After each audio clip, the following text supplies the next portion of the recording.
Warning: the following podcast contains violent scenes that may be unsettling to some listeners. Listener discretion is advised. Hello, and welcome back to Twin Cities by Night and our third story arc, Dread. Dread is set in the Twin Cities of Minnesota, Minneapolis, and St. Paul in the hot and humid summer of 2011. Join us again and continue to follow the journey of Kaetao, played by Quinn, and William, played by Slavic, as they continue to traverse the dark society held within the Twin Cities. They will be joined by three new Kindred: Warren, a Tremere, played by Adam; Valentine, a Nosferatu, played by Alex; and Lenny, a Nosferatu, played by Andrew. The coterie will find themselves joined together by a sense of dread. If you would like to contact us, you can follow us on Twitter at twin_cities_VTM or Facebook at Twin Cities by Night. We hope you enjoy. Lenny, we left off. You were standing in front of this house. And you saw that individual on the porch. Mhm. So, what's going on in your head right now? What's your plan? Well, I only know a little bit about this guy, and I'm here to find out more, right? So, sure, I can observe, myself, but at the same time, he is probably active at times. I am not. And so I kind of want to make up for that and see if I can get maybe some kind of aid. And what I'm talking about is going to the neighbors, not directly, up to the door or anything like that, but like kind of walking around the side of their house, peeking around, looking, see if there's like a dog house. A lot of people with big yards, they got dogs. You know, hopefully there's an animal that I can talk to and just get it to just, watch a house during the day. Yeah, That's all I need. And just, when I come back every now and then, just talk to it and see what it has to say about people, things it smelled, that kind of stuff. definitely. Oh, and one other thing, and we'll do that scene real quick. But one thing I forgot is the reason why those double gates, cast iron gates for like the driveway were open is that there's like a white Escalade that's parked in the front there. You know what I mean? But it's not in the garage, but it's like parked in the front there. I just wanted to, I forgot that. I apologize. So So there is a you car there. Okay. Yeah. There's a car up front. Yeah. And then you have the person sitting in the rocking chair up front who looks like they're obviously been tasked to sit there. So you walk around the left side, and you're kind of like searching. Before I do that, I am going to take out my phone and snap a picture of that car and specifically the license plate, Okay. Yep. You went ahead and do that. Yep.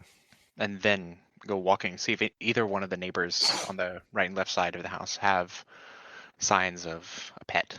Definitely. So you are walking along the left side, and you're kind of walking along the cast iron fence of that belongs to the Duncern residence. Mhm. Unlike the last session where Jonathan had a roll, there's no snow, and you're using or using unseen presence. So I'm not going to make you roll because there's not like I would say if you had to step through snow drifts with it, I'd make you roll. You know what I Yeah. mean? If you broke it, but there's no snow, so you're walking along here, and you're kind of going along the fence, and you see that the other neighbor doesn't like next yard doesn't have a fence of their own that goes across the front. Some of these homes have fences that go across. Am I making sense? This one has Yeah. more of an open yard. And as you're kind of like walking along around there, you come to the backyard.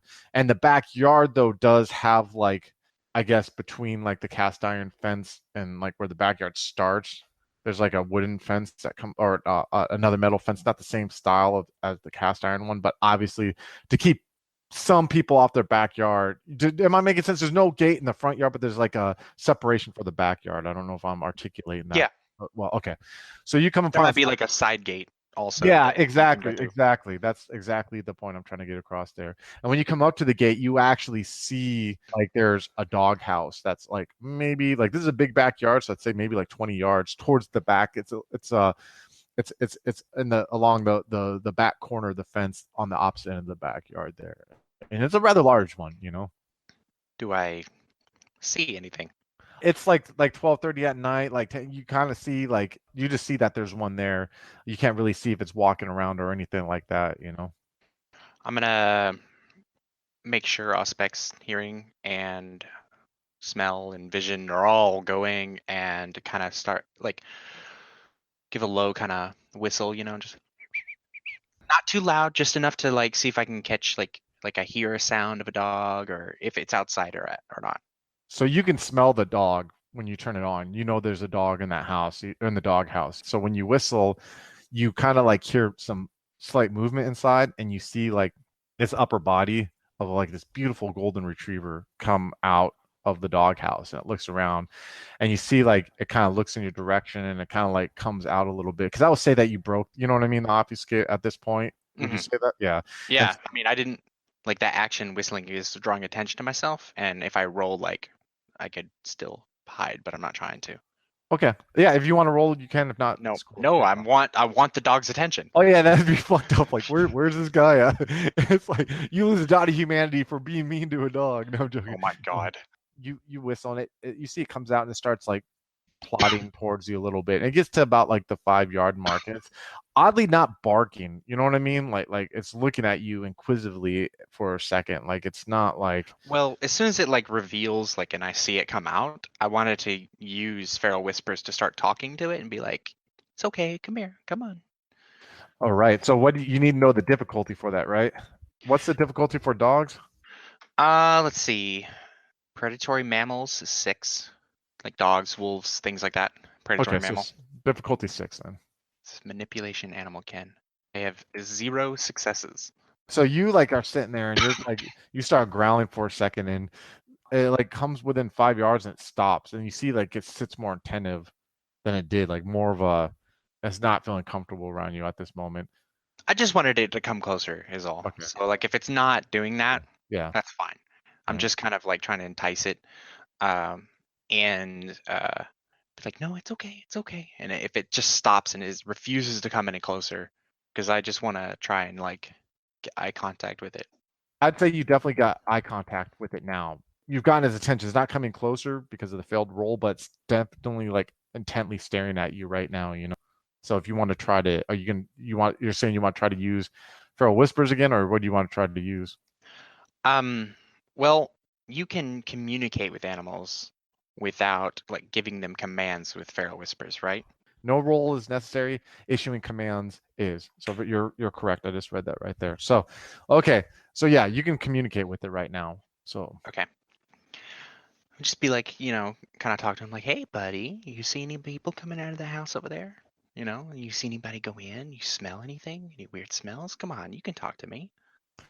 you Just see, being, real gentle with, how dogs like they like having that kind of like soft spoken voice to them, yeah, you sense for a second where it's like it responds like gradually like yes, but then you see like when you bring after it says yes and you bring it up and you're asking like weird smells, you see it kind of like just like goes down on its stomach for a second and just kind of like almost like starts shaking a little bit, you know, Is and it like tail curling up? yeah, like he's like not angry at you, it's scared, you know what I mean? Like it's like and you see like it kind of just like puts his muzzle in the dirt next to its paws, you know what I mean? Like it definitely doesn't feel comfortable about that house, you know. Oh, poor baby. Come here. It's okay. It's And you all see right. I'm and you trying to do be it. soothing and Yeah, and I'll give that to you because like bringing up that subject and the reaction, you know what I mean? You see that it like slowly like comes on its stomach towards you, and it gets it's like all right up like to the that fence. little like crawl that they do. Yeah, and it gets like right up to the fence to you. And I'm just gonna kind of shh, and I'll kind of reach to a bit and let him sniff my hand and kind of pet him a little bit. And then Him you or see her, like you whatever it feel it, is. it's a him, and you feel it tremble underneath you when you're petting it, you know, not because of you, you're getting the sense not because of you but because of the subject that was brought up. I'm gonna use I'm gonna continue using fair whispers. I'm gonna say to him, you see some nasty things in there, you smell some nasty things in there, and bad things happen. And you get the sense yes, and you get the sense like you get the sense of it says little master's gone, little master's gone, and then it says master's gone, come back. I'm kind of like curiously looking at the dog, like I'm trying to interpret what it's saying to me. It's And like, and you know that like your interpretation of like master means human, like of like oh, okay. humans. And Like in so a it's dog's mind, like it's like, master, everything's a yeah, you're a master. You know what I mean? Like this is a dog, domestic dog that's been raised since a pup. So it's like saying little masters are gone, died, gone masters come back. And I'll say to the dog, I'll kind of soothe it, pet him for a bit, and just say to him, it's okay. I'm gonna look out for you. I'm gonna look out for everything. It's okay. I'm gonna take care of things. You can relax. Can you do me a favor? And I'm gonna look the dog in the eyes. Can you just watch the house in the daytime, and I'll come back tomorrow night, and we'll talk some more. I'll bring you a treat if you're a good boy. And this is me using the power to try and give it a command. Okay, go ahead and roll it again. Difficulty, we'll keep it at 6. I was gonna raise it if you did to 7, but since you've been like warming it up, you know what I mean, and like comforting, we'll keep it at 6. I can spend a willpower point on this, right? Yeah. Oh yeah. I'm gonna do that. Get one guaranteed success and see how this goes. Okay. Okay, I have 2, so 3 successes total. Nice. So that's a really strong imprint. So when you put it in there, you sense like this when you're saying like watch him and I'll come and talk to you. It gets a sense that you are doing this for a good reason. You know what I mean? Like you get the sense like it feels like it's serving master and master's trying to stop bad things, and that like that's what it wants to do. And so it definitely agrees, and it kind of almost like rolls onto its back and exposes its stomach to you to show that like it agrees and that he understands. Rub his belly and just kind of, I'm gonna be soothing and just pet him. But it showed you reverence there. It showed you like respect, by like agreeing that way and showing that you guys right now have like this joint goal and determination. Like he senses that like it's bad too, and that I mean you gotta think about it. This dog instinctually knows that like something is not right over there, and nothing has addressed it. Like I mean, I'm also another like predator influencing it through the power of my own inner predator. Speaking to it. And so like, yeah, of course it's gonna respect me. That's how I look at it. Like, yeah, of course it does. You're the apex right now, you know what I mean? So definitely. So yeah, so it does that, and then it kind of like it gets up and it like just kind of licks your hand a couple times, and then it kind of like turns a couple times to see if it can go back to sleep. You know what I mean? It wants to go back to its house, and go to sleep so it can like. I'll just give it a little pat through the fence and just say, good boy. And I'll like slowly rise. Yeah, you hear it trudge off in there. So you're standing there right now. I am thinking about that the little masters disappeared, little masters come back. That's like confusing to me. So, but it does communicate something. I kind of get what it's saying, but at the same time, I'm still kind of confused. So what I'm going to do is, again, unseen presence, just kind of walk slowly back around to the front of the home and just kind of watch that guy for a bit. Maybe listen with auspex and just observe him and see like what's going on. Is he alive? Is he like, I'm gonna make sure like is he breathing? Do I hear the sound of breath? It just to confirm. You never know. Definitely. And if I can hear anything inside, maybe I can roll for that if you want me to. Definitely. First thing, you walk around and you're kind of unseen presence and you're standing. I see you. Are you standing back across the street or are you standing by the fence? I'd say that like I'd go to the front of the house that I was just at. So kind of like just a little bit down the sidewalk a bit, I see what you're saying. You're looking at it from like an angle kind of in a way. You're looking at the yard. Okay. You stop there after speaking to this animal. And you're like, you know what I mean? Like you said, you can't quite process. You think, you're not sure what is being said to you. And you focus in, you decide to push that out of your head, and you focus in on the individual sitting there. And the individual has like these like khaki pants on and has like a polo shirt, that's untucked. He has like kind of like short cut brown hair.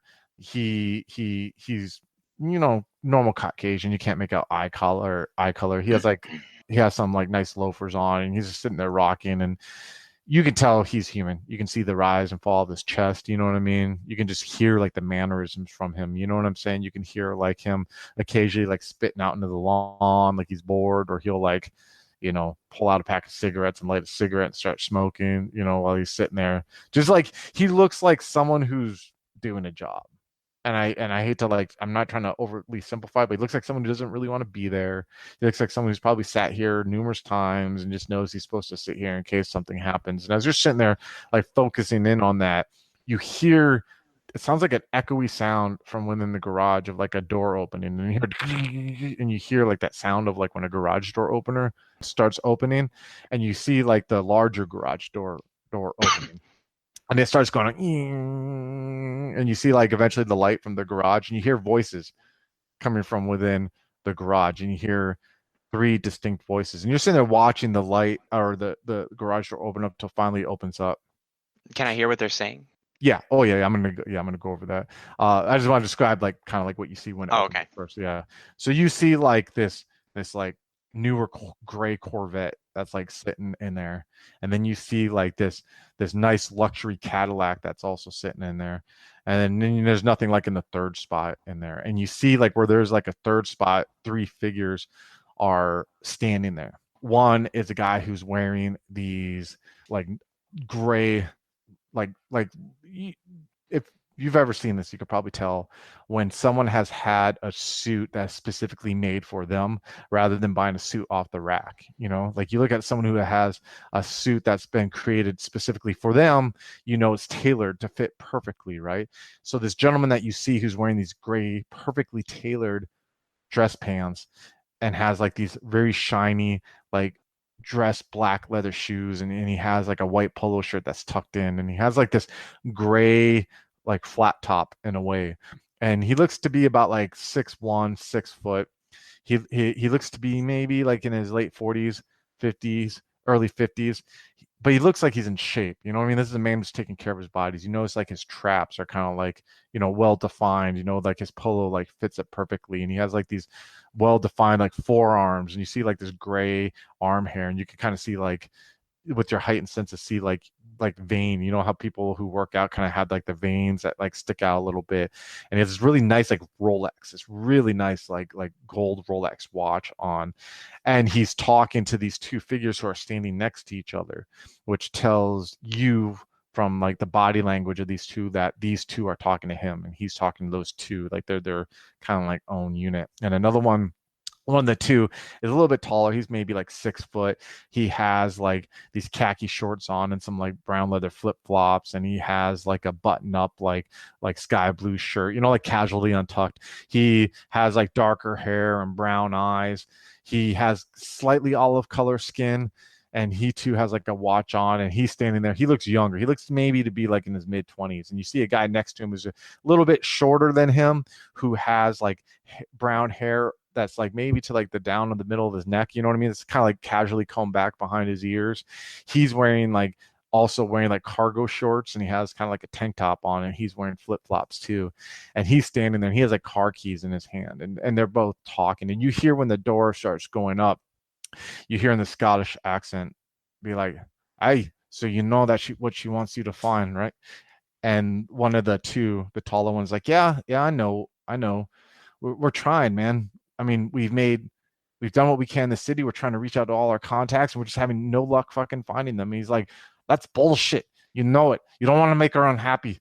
I fucking told you that we are here for her, and I am fucking tired of me having to be the one to coordinate this shit. You two fucks need to pull your fucking weight. We know the two are out there. We know they're on the fucking run, and the lady wants them. And what the lady wants, it's our fucking job to get. You understand, you little fucks?" And they're like, "Hey, man, chill. We get it. Listen, we're fucking trying to find them, all right? They're with that Chase guy. We don't know where the fuck they are now. We thought we were making progress with him. He fucking wanted to buy merchandise off us. I don't know what the fuck. What else to do?" While I'm watching this and listening, I take out that little phone. I'm snapping some pictures of these guys. Kind of zoom in and get a little, maybe move a little bit to where I get better lighting. Take another couple of pictures. Yeah. You notice while the garage door opened up, the figure who was like sitting at the rocking chair, like kind of stands up, like he knows the boss is around. You know what I mean? Like to look attentive. You know what I'm saying? The lady wants him. I'm tired of this fucking shit. Like, listen, man, Roman, I'm telling you, we were fucking making deals with him like you wanted. We fucking lost track of him. He's gone. I don't know where the fuck he is. And the two that were with him, I don't know where the fuck they are. And I know she wants them. And trust me, I love her. I love her just like you fucking love her. She made him and I, my brother and I, what we are. And it is because of her. And we look up to you because you've been with her for a long time, man. And we get it. But we're trying. Why don't you have fucking Jacob help? I'm fucking tired of the fact that we are out there all the time and Jacob's all there fucking in St. Paul kissing, playing fucking politics and trying to get in good with them. Why doesn't he fucking help? Don't talk like a fucking idiot, Are you fucking kidding me? You think that fucking Jacob's gonna go there and start saying we're looking for some fucking stupid ass fucking young people running around, one who's fucking knocked up? What you think we want to attract that kind of attention? You don't think the other leeches around here have their fucking claws and shit like that already? Keep doing what you're fucking doing. You understand? The lady wants it, so the lady's gonna get it. And you need to start looking harder. You don't want me to get involved. You understand? If I get involved, you two are gonna fucking lose your standing and you're gonna go back to fucking Boston. And you seem like, all right, Roman, we'll do what we fucking gotta do. I'm telling you, she wants him. Find him. Let's make her happen, eh? We want to make her happy. She's starting to stress out. Shit's getting fucking crazy here. We gotta make it happen. That's the end of the story. Thank you for coming here. I'll talk to Jacob. I'll see what he can do. And you're like, all right. And you see the younger one, the shorter one, like turn around and like disarms the Escalade alarm, and they get in there and they drive off. Driveway? No, they don't drive off yet. Okay, go ahead. Sorry. No Just I got a thing. So while they were talking, and I was taking pictures, I made sure I got close enough to where I could get like decent shots of like their face if I could, without getting like right up in there, you know what I mean? Maybe stand at the edge of the driveway, just I want to get pictures of these people like that are clear. Yeah. The lights in the garage come on, Escalade's there. And this is a street light, so I'm not gonna make you use the flash, because if you had to use the flash, I'd make you roll. You know what I mean? Because like this flash would be coming from you, but I'll say that you had enough light to do it. You know what I mean? So yeah, while they're getting in their car, might be a little grainy, but yeah, you're able to get like some decent pictures. Okay. Not like high quality, so enough to get the point across. As I can tell that their conversation is coming to an end. Yeah. I'm gonna do something that I think is kind of risky. Okay, Jesus, famous last words, but go ahead. Yeah, it's a little bit risky, but I'm gonna climb on top of that Escalade. Holy shit! Okay. I want to know wherever the hell these guys are going, and I was trying to think of a way. Like I was like, I can't just get in that car. Like that's gonna draw too much attention. So I'm gonna try and like get on top and just hold on. Like I've got potence 3 and strength 5. I have complete confidence that I could just hang on wherever they're going, no matter how fast they're driving. Yeah, I'm just thinking of the rolls that we're gonna have to do for that. So I'm going to make you roll dexterity and stealth difficulty 8.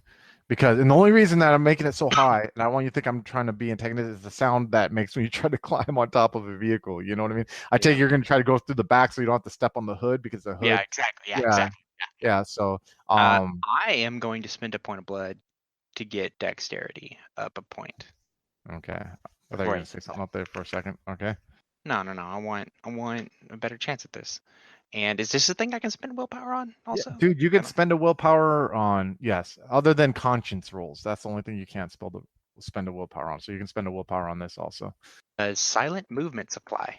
Yeah, silent movement applies. You're trying to be silent. And with the willpower point, that's 2 successes. Oh wow. All right. Do you want to do it before they start driving, or do you want to do it while? Yeah, before. Like, when I can tell their conversation is coming to an end, I'm like, they're about to leave. I need to get up. I need to act now. Yeah, definitely. I'm not going to make them roll opposing roll, because they're in the middle of a conversation where they're getting their ass chewed out by an individual that they frankly find to be their. I'm also like invisible, and you got a lot of bonuses. Yeah. So you're successful. So they get into their car. You feel it shift a little bit when they're like, they get in the seat. They start spread out. I'm hanging on. Well, it's an Escalade too, and so it'll fit you perfectly. You know what I mean? Like, it's perfect. And so they slowly drive out onto the road. Warren, you just have taken a blood pool point from her, and she got into her car to drive off. What is going on in your mind right now, and what do you want to do? What do you plan to do rest of the evening? At the moment, he's looking forward to 8 p.m. tomorrow, but right now he's going to walk back onto campus, continue to observe, see if any other prey present themselves as he walks towards the chantry. Give me a perception roll, difficulty 7. 2 successes. You find some Native American male who is walking out of like where they have like midnight meals at like a lot of these cafeterias for colleges for like students who are, you know what I mean, studying at night or whatever, where they'll like not have like the full array that they usually have for the other meals, but they'll have like sandwiches or stuff these students can grab and get a bite to eat. And you see one walking out with like a pre-wrapped sandwich, and he has like a can of Coke with him. And we'll just say, just for sheer stats, that you're able to feed off. How much blood are you looking to take? I'll only take 3. So you take 3, and you kind of leave him, and he has to like sit down for a moment, thinking like he's overworked, trying to cram for this paper or exam that he has on Monday. You know what I mean? And that he just maybe needs to like relax on the nose dose or whatever he's taking. So we'll say you got 3. So Kaetao, about an hour's gone by, and you're sitting in, you're just kind of sitting in your house. Before we had this last scene with you, like an hour or 30 minutes or whatever hour after you have that text message exchange with Lenny, what's been going on in your head right now? Right now, he's been trying to figure out, okay, so he sent off Lenny that text, so now he's trying to think, okay, so if he actually manages to pull this off, we could actually use this guy for, if he can actually, manage to sneak around that much, maybe we could, he's definitely a good resource for, like, scouting ahead or something, like a physical location. So then we have him, who's trying to figure out just where everyone in the new coterie can fit together to work on a plan. So, like, William's got financial stuff. Warren is Warren, and Valentine is the wild card in this. So he's like, I don't know how to deal with this guy. So yeah, he's okay. We have some. We can work with this. I can work with this.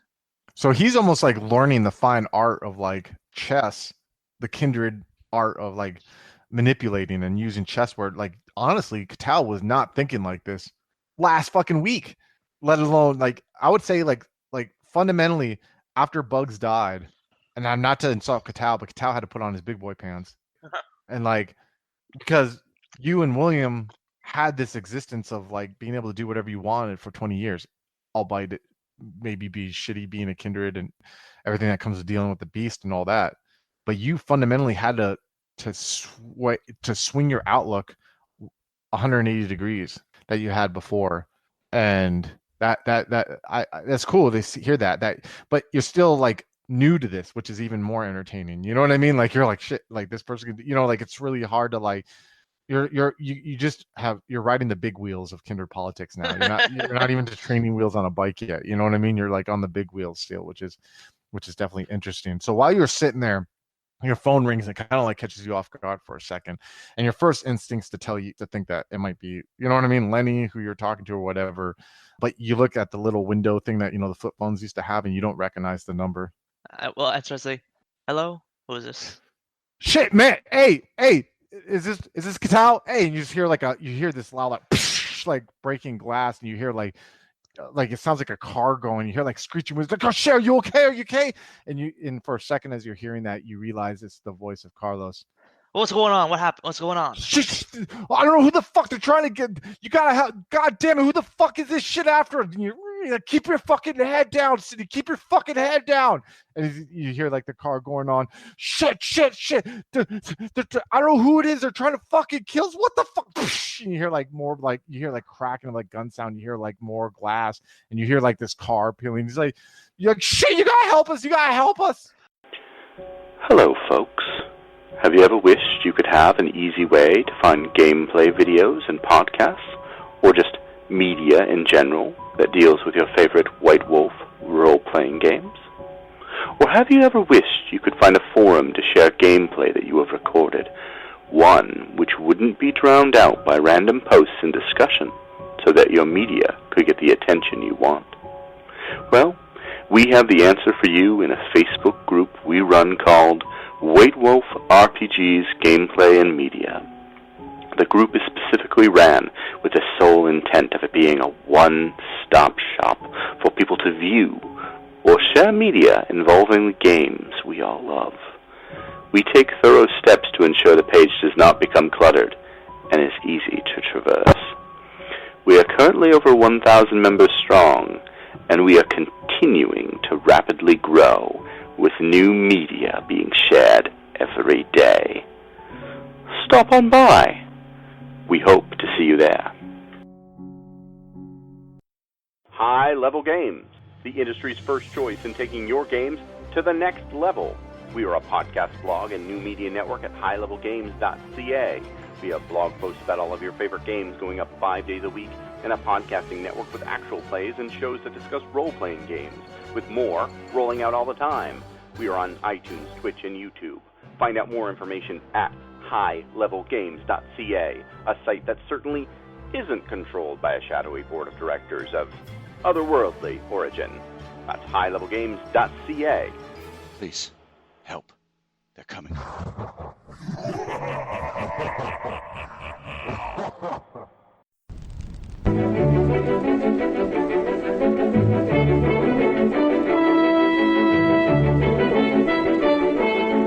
The Los Angeles metropolitan area is constantly growing and changing.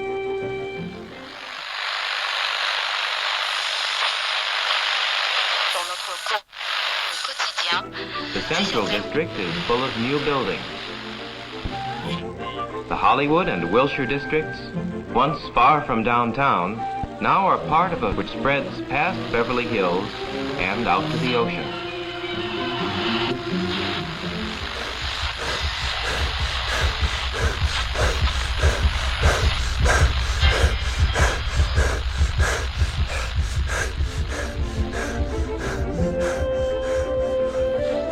But why is all this going on in Los Angeles?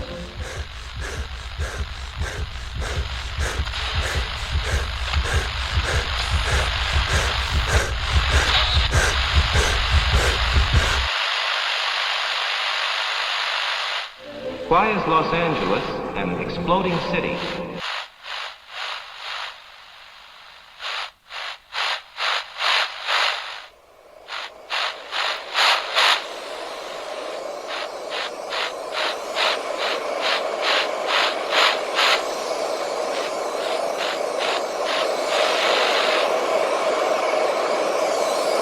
Neon Masquerade. The Demon's Mirror.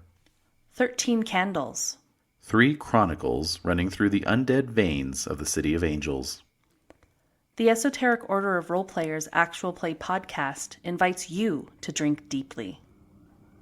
Go to eorpodcast.com and search the Duets tag to find out more.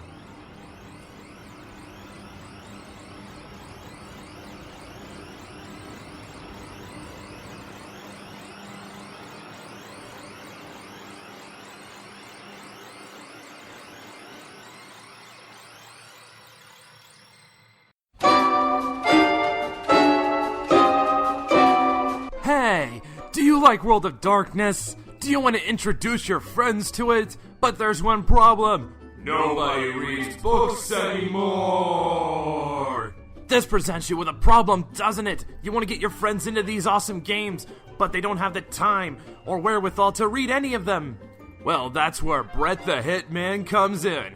Brett the Hitman, your one-stop shop on YouTube for all things related to World of Darkness. Currently in the middle of his Werewolf the Apocalypse series, which is showing tremendous growth. It's going to the moon!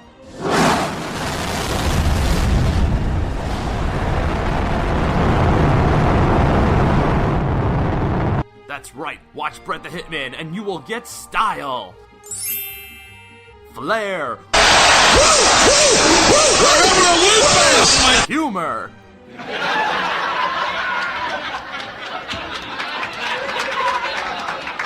and of course some dank meme magic. Fucking normies! Brett the Hitman on YouTube at youtube.com/I love other people's misery. So watch now! If only for the dank memes. Tune in today!